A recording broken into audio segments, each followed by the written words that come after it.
السلام عليكم متابعينا الكرام على قناة الكرة معلم. أقيمت أمس مباراتان في إطار مباراة الدور ربع النهائي من بطولة كأس العالم قطر 2022. ففي المباراة الأولى نجحت كرواتيا في تحقيق مفاجأة من العيار الثقيل بعد إطاحتها بالبرازيل حاملة اللقب 5 مرات والمرشحة الأولى لتحقيق اللقب هذا العام بركلات الترجيح 4-2 بعد انتهاء الوقتين الأصلي والإضافي بالتعادل الإيجابي بهدف لكل منهما، حيث نجح حارس كرواتيا ليفاجوفيتش في تصدي الركلة الأولى من رودريجو، فيما تكفل القائم الأيسر بتصدي الركلة الرابعة من ماركينيوس.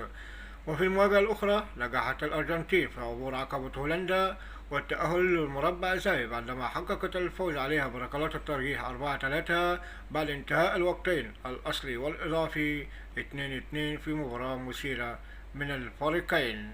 وتقام اليوم مباراتان في إطار نفس الدور، حيث تواجه المغرب البرتغال في 6 مساء على استاد السمامة. المغرب تأهلت إلى دور ربع النهائي بعد خطيها عقبة أسبانيا حامل اللقب في 2010 بركلات الترجيح بعد انتهاء المباراة في الوقتين الأصلي والإضافي بالتعادل السلبي، فيما تأهلت البرتغال بعد تحقيقها فوز ساحق على سويسرا بنتيجة 6-1. وفي المواجهة الثانية والتي يستضيفها استاد البيت والتي تقام بين منتخبي فرنسا وانجلترا، فرنسا حملت اللقب تأهلت هذا الدور بعد تحقيق فوز سهل على بولندا في إطار مباراة دور 16 بنتيجة 3-1.